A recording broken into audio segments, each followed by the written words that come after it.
Star उत्सव पर देखिए आपके चहीते शोज अब से डीडी फ्री डिश पर।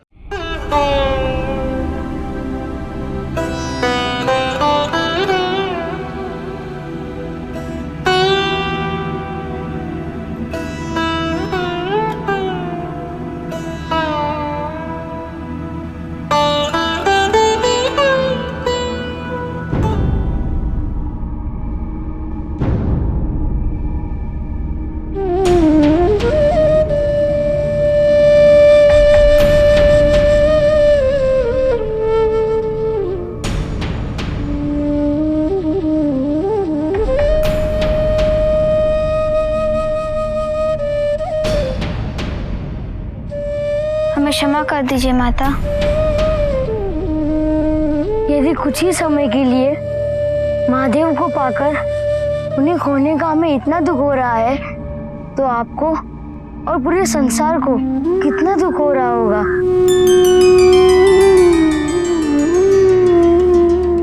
हमारे कारण आपके अशुभ है। माता, हमें क्षमा कर दीजिए। हम कभी नहीं चाहेंगे कि केवल हमारे निजीकरण के कारण महादेव की पूजा ना हो और वो अपना ईश्वरत्व भी खो दे।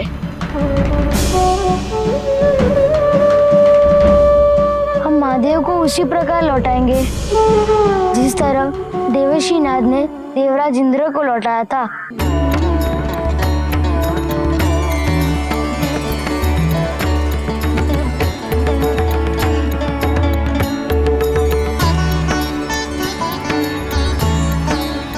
आपने ये उपकार न केवल हम पे अपितु समस्त संसार पे किया है। आपका ये महान बलिदान हमें सदैव स्मरण रहेगा।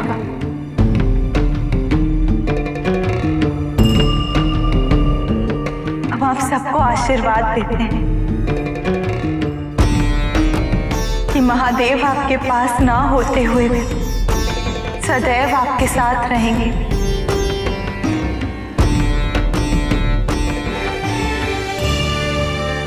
आपकी बुद्धि में, आपके विचारों में, आपके गुरु बनकर सदैव आपका मार्गदर्शन करेंगे।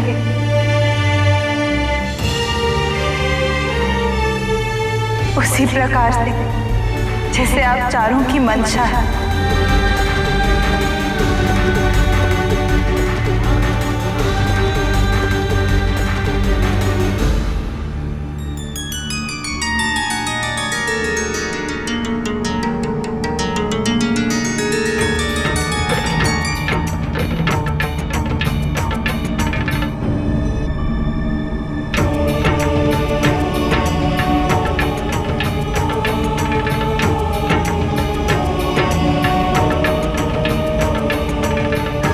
हमसे बहुत बड़ी भूल हो गई प्रभु, हमें क्षमा कर दीजिए। नहीं, आप सबसे कोई भूल नहीं हुई। आप सबने मुझे अपना गुरु माना है। शीघ्र ही आप सबको स्वयं गुरु बनने का अवसर प्राप्त होगा।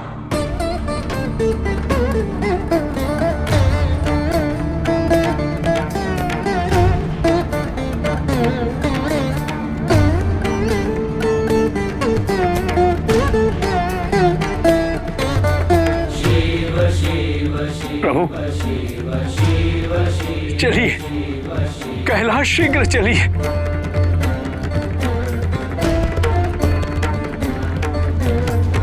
नहीं नंदी, कोई मेरी प्रतीक्षा कर रहा है। कौन स्वामी? ऋषि गौतम।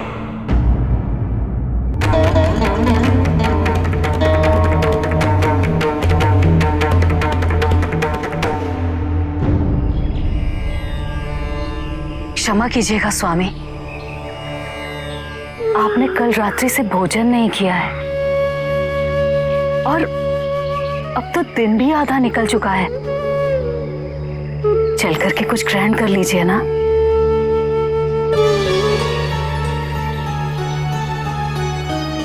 नहीं अहिल्या, कुछ खाने की इच्छा ही नहीं हो रही। स्वामी, आपको इतना चिंतित पहले कभी भी नहीं देखा। बताइए ना क्या कारण है। ये शरीर, ये मन, इस जीवन की उपयोगिता के बारे में सोच रहा हूं। आपके जीवन की उपयोगिता तो आपके परिवार के लिए बहुत है। आपका परिवार आप ही से तो पूर्ण होता है स्वामी। जानता हूं, ये मेरा सौभाग्य है कि पत्नी के रूप में मुझे तुम मिली, स्वयं ब्रह्मदेव की पुत्री। तुम सदैव ही मेरे जीवन में सुखों का कारण रही हो। किंतु अहिल्या, प्रत्येक जीवन यदि समाज के उत्थान हेतु अपना योगदान निरंतर न दे तो वो जीवन निरर्थक है, महत्वहीन है। त्र्यंबकेश्वर के पश्चात आज तक मैंने कोई भी ऐसा विशेष कार्य नहीं किया जिससे समाज में सुधार आए, मनुष्य जाति का जीवन स्तर और ऊंचा हो सके। आप महादेव की शरण में जाइए स्वामी, वही आपका मार्गदर्शन करेंगे।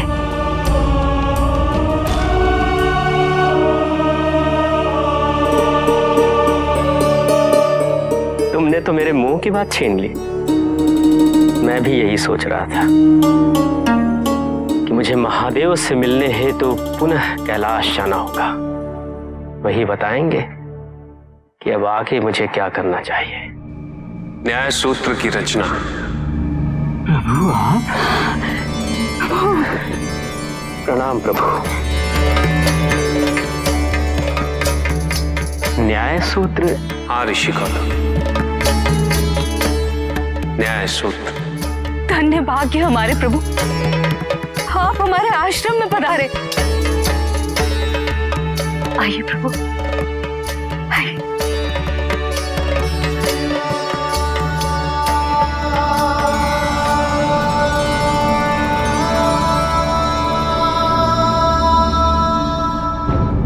हम असुरों पर चारों दिशाओं से आक्रमण करेंगे ताकि उन्हें संभलने का अवसर ही ना मिले।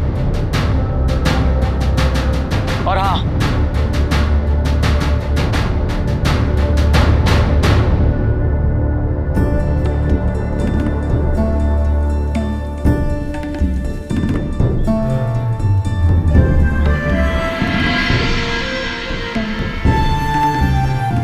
सेनापति युद्ध के लिए प्रस्थान करने वाले हैं।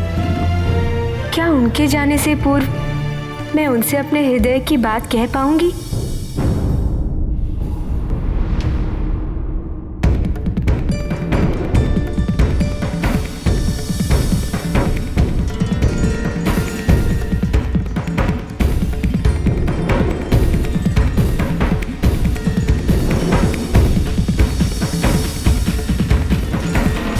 देवसेना की भावनाओं को मैं समझती हूँ, किंतु सेनापति देवसेना की भावनाओं से अनभिज्ञ है। इन दोनों को समीप लाने का प्रयत्न करना होगा।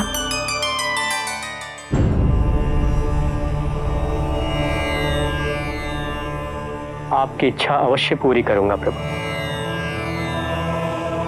किंतु न्याय दर्शन की ही रचना क्यों? सुख की प्राप्ति से अधिक महत्व दुखों से मुक्ति का होता है ऋषि गौतम। और दुखों से मुक्ति तभी संभव है जब मनुष्य भ्रम से मुक्त होगा। किंतु आने वाले समय में जब सत्य की भिन्न भिन्न प्रकार से व्याख्या की जाएगी तो मनुष्य का भ्रमित होना निश्चित है। ऐसे में जीवन के वास्तविक स्वरूप का बोध अनिवार्य हो जाए। प्रत्येक मनुष्य को तर्क विश्लेषण के माध्यम से सत्य तक पहुंचना होगा, तत्व ज्ञान को प्राप्त करना होगा। आपके द्वारा रचित न्याय दर्शन तत्व विश्लेषण का आधार बनेगा। प्रभु, आप मुझे न्याय दर्शन के बारे में विस्तार से बताइए। अवश्य ऋषि गौतम। योग दर्शन की भांति न्याय दर्शन का उद्देश्य भी मानव कल्याण होगा, समाज के निर्माण और समानता के लिए संसार को इसकी आवश्यकता होगी। न्याय दर्शन 6 दर्शनों में से एक के रूप में जाना जाएगा और ऋषि गौतम आप न्याय के प्रवर्तक कहलाएंगे।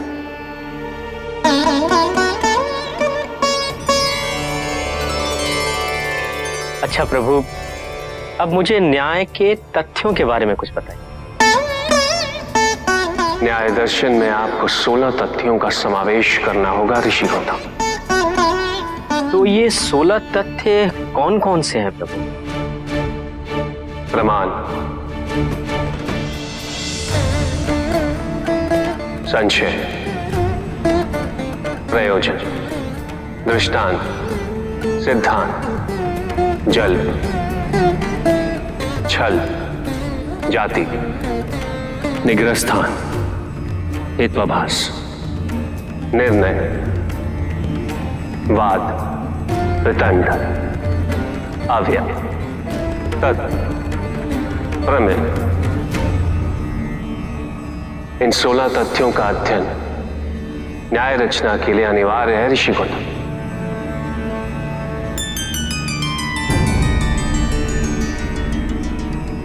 प्रमाण कितने प्रकार के होते हैं? प्रमाण 4 प्रकार के होते हैं ऋषि गौतम।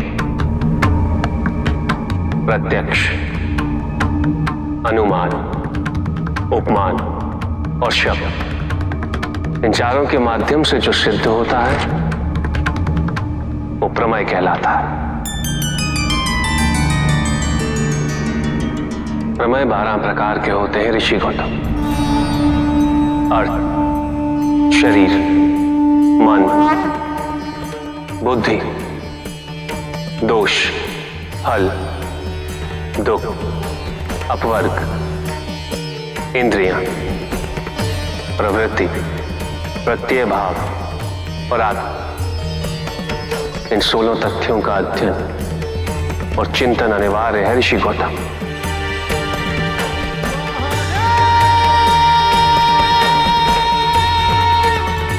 ये तो मेरा सौभाग्य है प्रभु।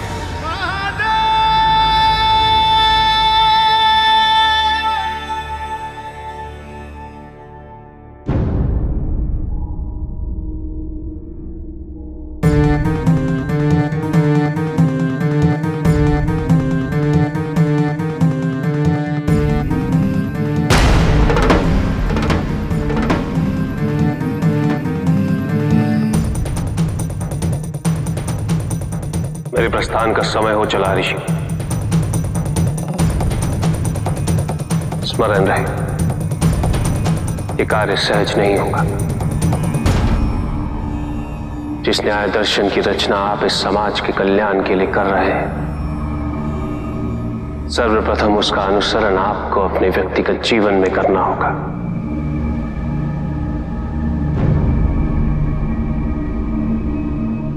संभवतः ये कार्य करते हो आपको भगवान विष्णु और ब्रह्मदेव के मार्गदर्शन की आवश्यकता भी पड़ सकती है।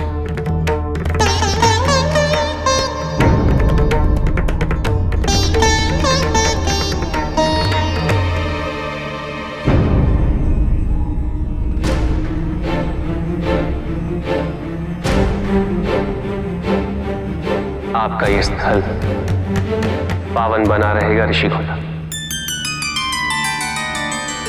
और सदा सदा के लिए यहीं पे स्थापित रहेगा। और एक दिन भगवान विष्णु भगवान राम के रूप में यहां अवश्य अवतरित होंगे।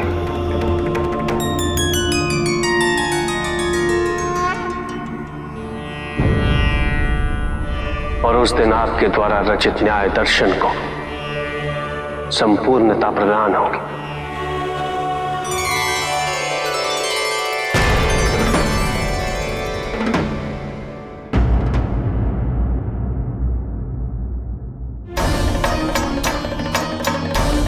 देवराजेंद्र, मैं तुम्हें भी श्राप देता हूं। तुम पत्थर की बन जाओगी। स्वामी क्षमा।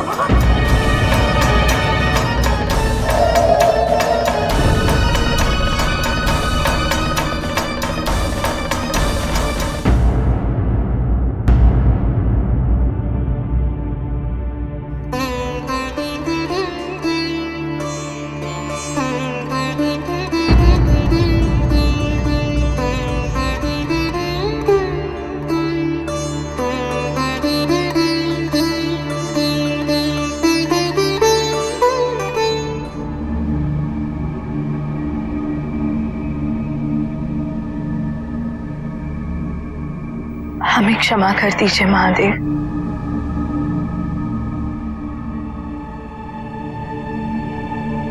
नहीं माता, आप केवल पार्वती की ही माता नहीं, अभी तो मेरी भी माता तुल्य है।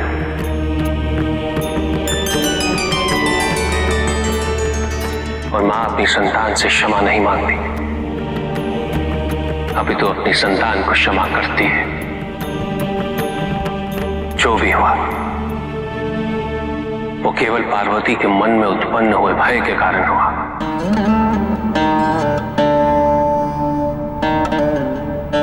किंतु उसके पश्चात भी पार्वती प्रशंसा योग्य है।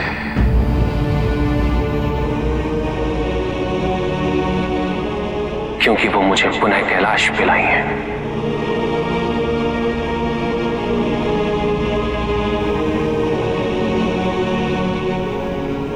आज्ञा दें।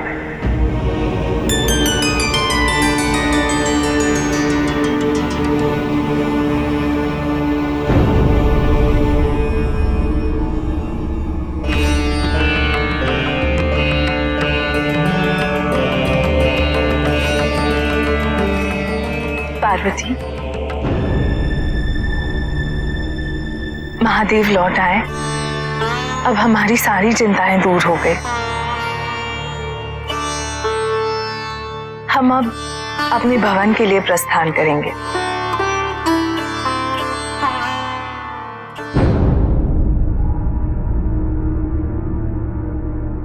पार्वती, इतनी चिंतित क्यों हो पुत्री? मां, कदाचित स्वामी हमसे अब भी रुष्ट हैं। लौटते समय भी वो उदास थे। तो फिर इसमें चिंता की क्या बात है पुत्री? स्वामी रुष्ट है तो उन्हें मना लो, प्रसन्न कर दो उन्हें। पुत्री, विवाह के पश्चात चाहे कितने भी वर्ष क्यों न बीत जाए, रूठना मनाना तो सदैव चलता रहता है। इसी प्रक्रिया से तो इस संबंध में नवीनता बनी रहती है।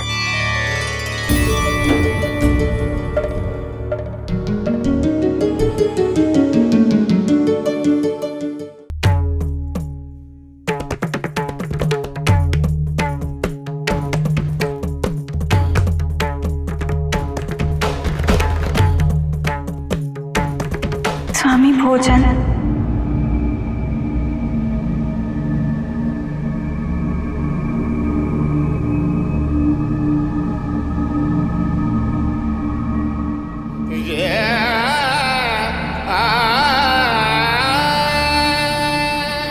स्वामी, कुछ और लाएं? नहीं पार्वती,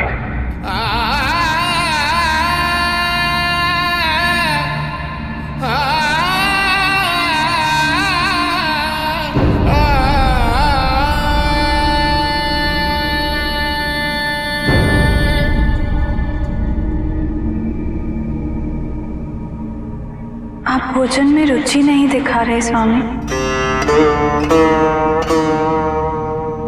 नहीं पार्वती, ऐसी कोई बात नहीं है। स्वामी, आपको ऐसे देखकर हमें कितना दुख हो रहा है।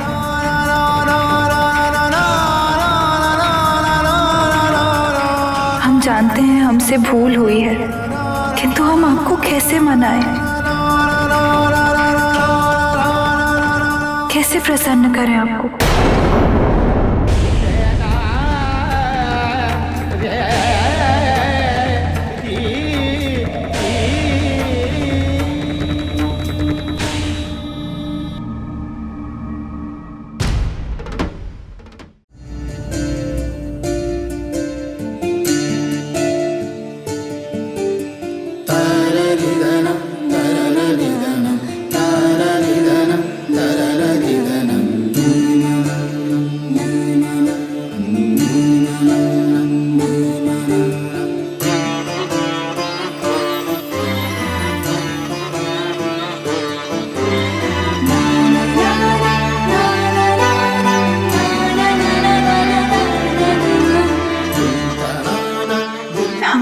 लग रहे हैं स्वामी।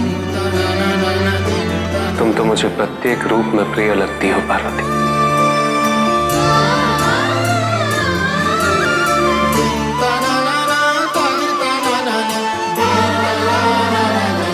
क्या आप हमारे साथ चौसर खेलेंगे?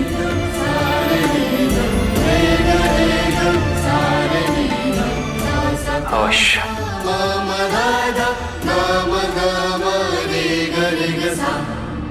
प्रभु, आज आप माता से अवश्य जीतेंगे। माता आज प्रभु को अवश्य पराजित कर देंगी। अच्छा, देखते हैं। खेलिए प्रभु।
देवराज, एक बहुत ही शुभ समाचार प्राप्त हुआ है। महादेव समाज कल्याण हेतु पूर्णतः सक्रिय हैं। सूचना मिली है कि महादेव ने ऋषि गौतम को आज ही न्याय दर्शन का ज्ञान दिया है। समाज को आज न्याय दर्शन की कितनी आवश्यकता है, महादेव ने उसकी पूर्ति कर दी। देवराज, इसमें प्रसन्न होने वाली कोई बात नहीं आचार्य। महादेव ने इस ज्ञान हेतु एक ऋषि को योग्य समझा, किंतु किसी देवता को नहीं। कौन कहता है कि महादेव पक्षपात नहीं करते हैं? क्या ये पक्षपात नहीं है? और क्या मैं जानता नहीं हूं कि वो ऐसा क्यों कर रहे हैं? वो ऋषि गौतम को मेरे विरुद्ध खड़ा करना चाहते हैं, मेरा सिंहासन दिलवाना चाहते हैं उसे। यदि ऐसा होता देवराज, तो महादेव ये सिंहासन कार्तिकेय को न दिलवा देते।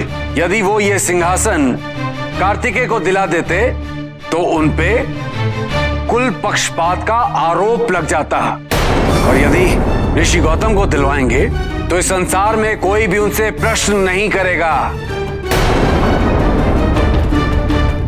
और यदि इंद्र की वाणी ही न्याय है तो किसी न्याय दर्शन की आवश्यकता ही क्या है? देवराज, आप हर बात का विपरीत अर्थ क्यों निकाल लेते हैं? यदि समाज को न्याय दर्शन की आवश्यकता न होती तो महादेव ऋषि गौतम को यह ज्ञान न देते। और यदि महादेव ने ऋषि गौतम का चयन किया है तो ऋषि गौतम अवश्य इसके योग्य होंगे।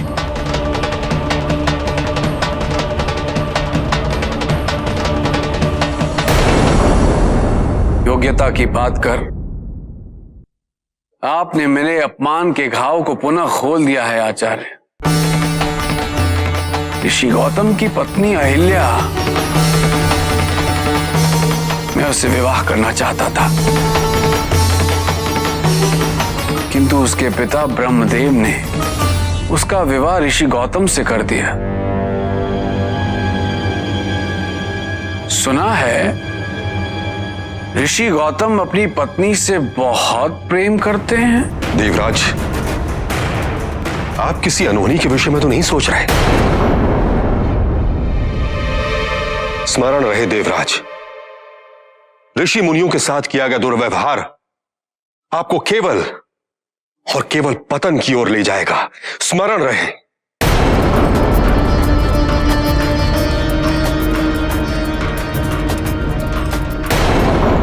माता जीत गई, माता जीत गई, माता जीत गई।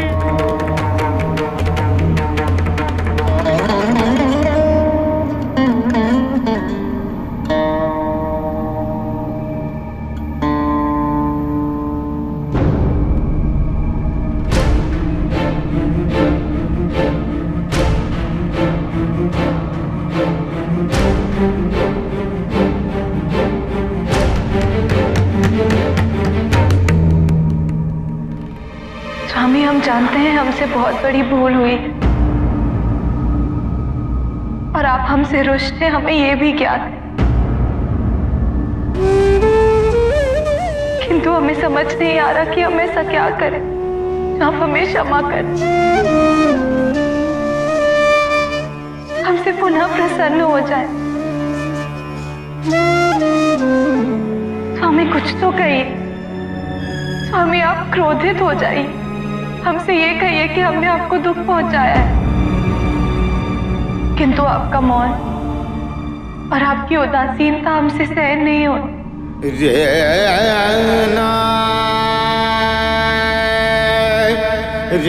मैं दुखी हूं पार्वती।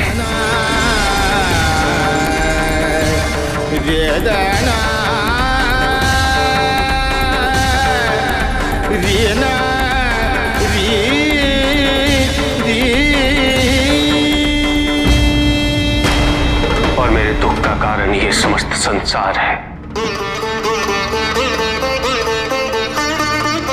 समस्त संसार।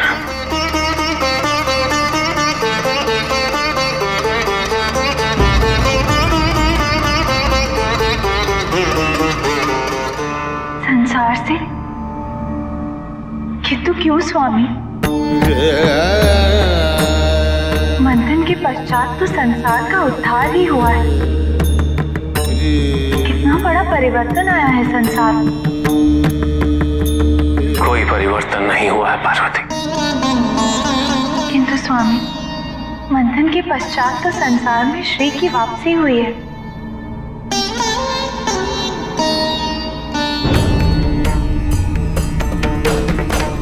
ये कैसा श्री है पार्वती जो हमें और भी कलुषित करते जा रहा है, जिसके तेज से जीवन पथ उजागर होने जा रहा था, उसके तेज में संसार का खोखलापन प्रत्यक्ष हो रहा है। समस्त संसार ने समुद्र मंथन किया केवल श्री को प्राप्त कर। मंथन का विष पीने के पश्चात मैं तो नीलकंठ बन गया, किंतु श्री को प्राप्त करने के पश्चात ये समस्त संसार श्रीकंठ क्यों नहीं बन पाया पार्वती? क्योंकि मन मंथन अभी शेष है, मन से अभी विष नहीं निकला।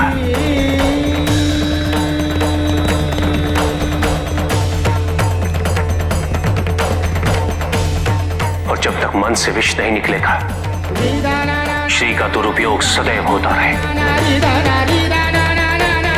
अमृत देवताओं को अमृत प्रदान करने ही तो नहीं था, अमृत देवताओं के अहंकार को पोषित करने ही तो नहीं था। अमृत का दायित्व था इस संसार का कल्याण, देवताओं को अमृत के गुणों से सशक्त कर इस संसार के उत्थान के लिए प्रोत्साहित करना, ताकि वो निर्भीक होकर इस समाज का कल्याण कर सके। ये उद्देश्य था अमृत का, किंतु ऐसा कुछ नहीं हो रहा है पार्वती। किंतु स्वामी, आप प्रयास तो कर रहे हैं और समाज में परिवर्तन लाने के लिए आपने ऋषि गौतम को न्याय दर्शन की रचना का सुझाव भी दिया।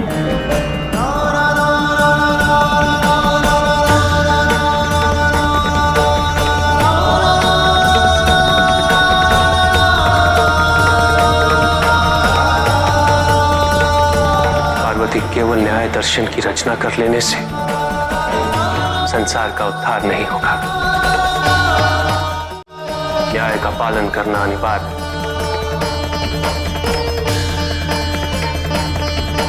आने वाले समय में न्याय के रचयिता ऋषि गौतम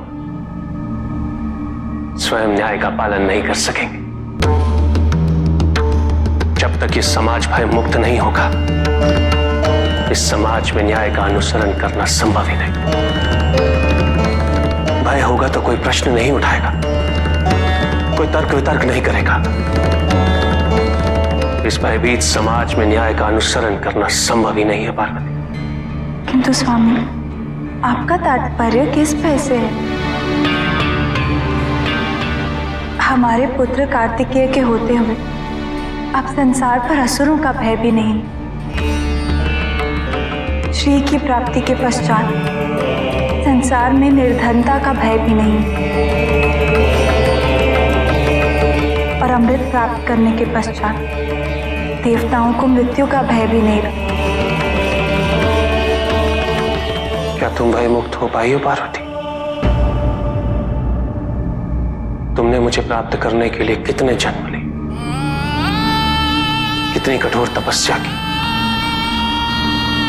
किंतु उसके पश्चात भी तुम्हारे मन में मुझे खोने का भय है।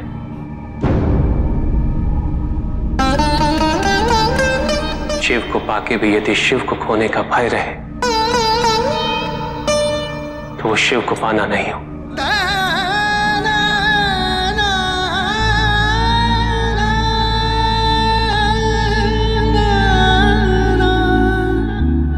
कहने को तो इस समस्त संसार ने सब कुछ पा लिया है पार्वती, किंतु सत्य तो यही है कि उन्होंने भय के अतिरिक्त कुछ नहीं पाया, और यही भय सुंदर संसार को विकृत बना रहा है, और ये विकृति शुभता के पश्चात ही दूर होगी, किंतु उसके लिए मेरा प्रयास पर्याप्त नहीं।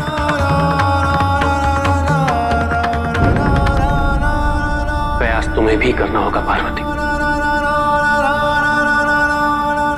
आवश्यकता है तो पुनः स्वयं को ढूंढने की। इस समय है मन मंथन करने का। इस समस्या का समाधान ढूंढने के पश्चात ही मैं कैलाश लौटूंगा। मुझे जाना होगा पार्वती। नहीं स्वामी, हम आपके बिना नहीं रह पाएंगे। हम भी आपके साथ चलेंगे।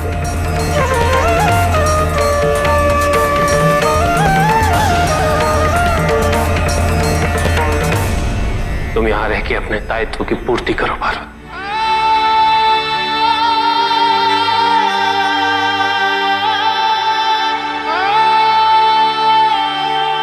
मेरा जाना अनिवार्य है पार्वती।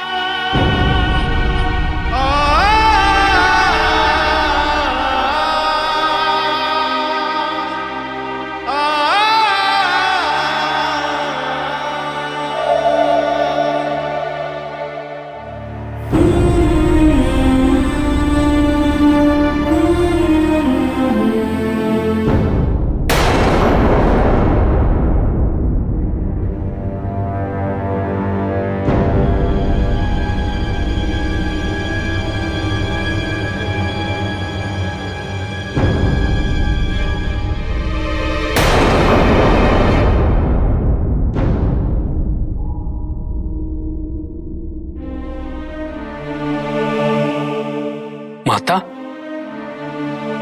इस समय तो प्रभु अपने आसन पर विराजमान होते हैं। प्रभु कहाँ हैं माता?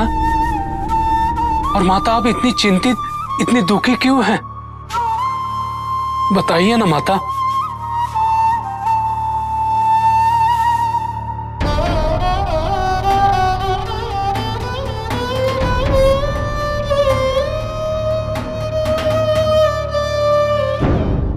देवराज, आप क्यों जानना चाहते हैं? सूर्यदेव, कारण आपके लिए अनिवार्य नहीं है। इसे मेरा आदेश मानकर मेरे प्रश्न का उत्तर दें। किंतु देवराज, किंतु परंतु का समय नहीं है मेरे पास। राजा हूं मैं आपका। मेरे आदेश का पालन करना आपका धर्म है।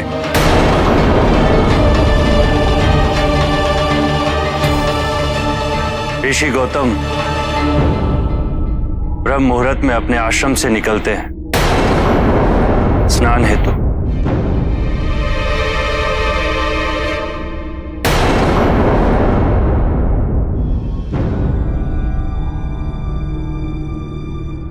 हमारी सेना अभियान हेतु प्रस्थान करने के लिए तैयार है। क्या आपका इस अभियान में जाना आवश्यक है? देव सेना की सुरक्षा का दायित्व भी तो आप पर ही है ना? देवी, देव सेना यहाँ सुरक्षित है। और युद्ध करना मेरा धर्म है। मुझे अपनी सेना के साथ जाना ही होगा। जो आपसे प्रेम करता हो, क्या उसके प्रति आपका कोई धर्म नहीं? प्रेम?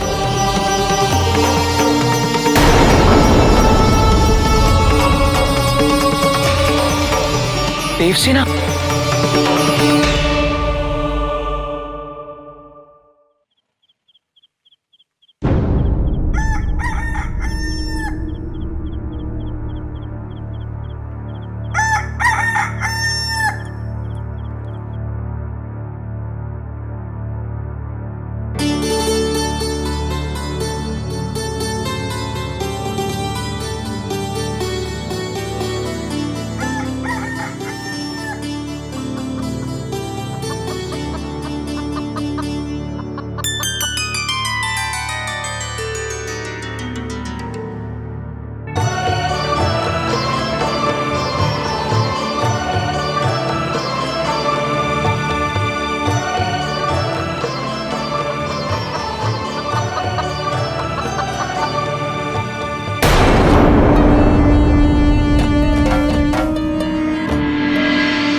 अरे स्वामी, आप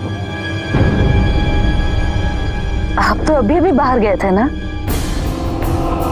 हाँ, गया तो था, परंतु तुम्हारा प्रेम मुझे खींच लाया।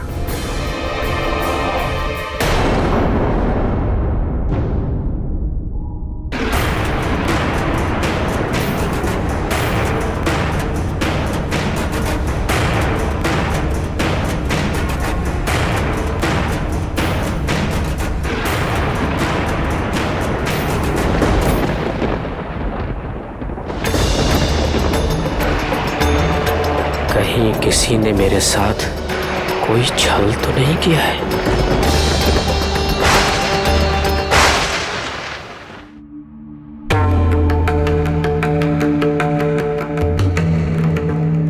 इंद्र को उसके दुष्कर्म का दंड तो अवश्य मिलेगा, किंतु जिस दुराचार का आरंभ आज उसने इस संसार में किया है, उसका अंत अब कभी नहीं होगा। आज इंद्र ने किया है, कल कोई और करेगा। अमृत को प्राप्त करने के अहंकार में जिस दुराचार का जन्म आज उसने इस संसार में किया है, उसे मिटाने के लिए नारायण और देवी लक्ष्मी को बार बार इस पृथ्वी पर अवतरित होना होगा और मानव जाति का कष्ट सहना पड़ेगा। अहिल्या का उद्धार भी ऐसे ही संभव होगा। इस अशुभ को शुभ में परिवर्तित करने का उपाय मुझे स्वयं ढूंढना होगा।